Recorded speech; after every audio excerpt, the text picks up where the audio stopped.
Like Hamas is a creation of Israel through their suppression of people. Like if you boil people up for enough time, a terrorist organization will form.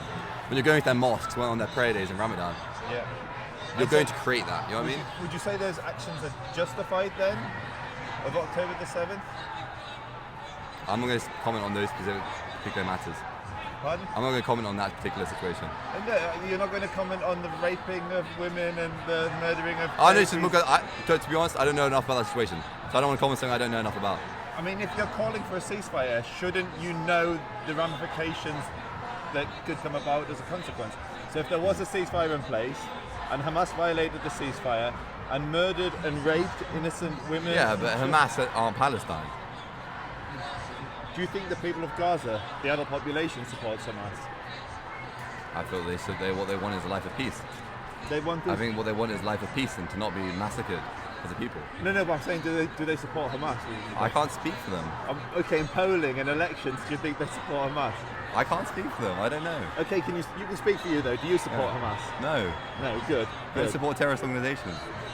What about Islamic Jihad, Popular Front for the Liberation of Palestine? Palestine? Think any extremist organisation is bad. Oh, good. So you see them as extremists. Of course. Any extremist organisation is terrible. Good. Okay. Yeah. So to come back to the point, so 2007 or 2005, Israel disengaged from Gaza, yes? And from that point on, Gaza's been under basically Hamas since 2007, not Israel. Do we agree on that? No. So were there Israelis in Gaza? I feel when you look at the size land of Gaza has been shrinking over the last 30 years. Gaza? How is it shrunk? Not Gaza, but the whole Palestine. You know that Israel's given away more territory than it's ever taken. I don't think that's true. So you know the Sinai Peninsula? No. So it's the bit south of Gaza. Yeah. That was once under Israel after the Egyptians attacked.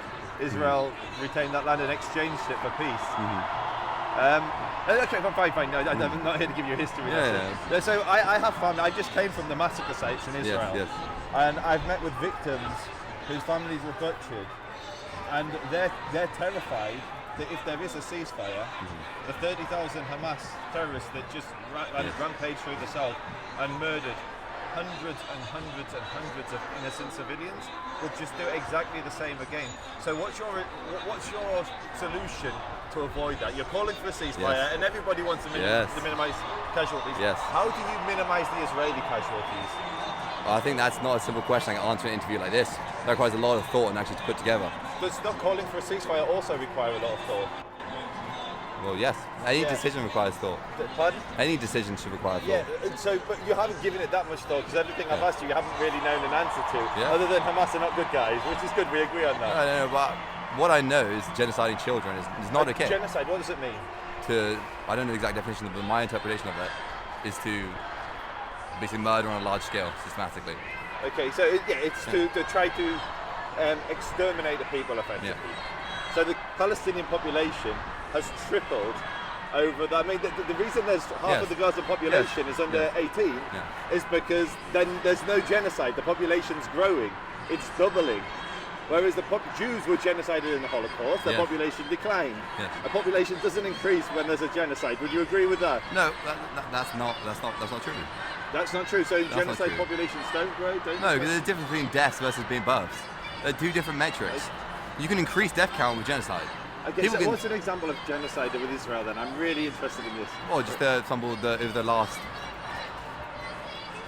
I don't know my stats wrong, but basically the 11,000 Palestinians who've been killed. Is that the Hamas stats from the Hamas? Well, it's 15 Hamas have been killed. 15 Hamas? 15 Hamas for 10,000 Are you insane? No. There's literally...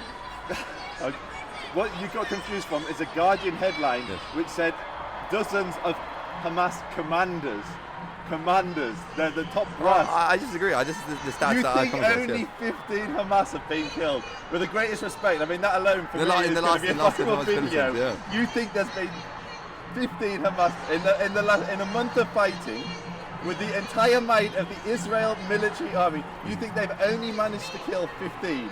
Yeah. You're sure of that?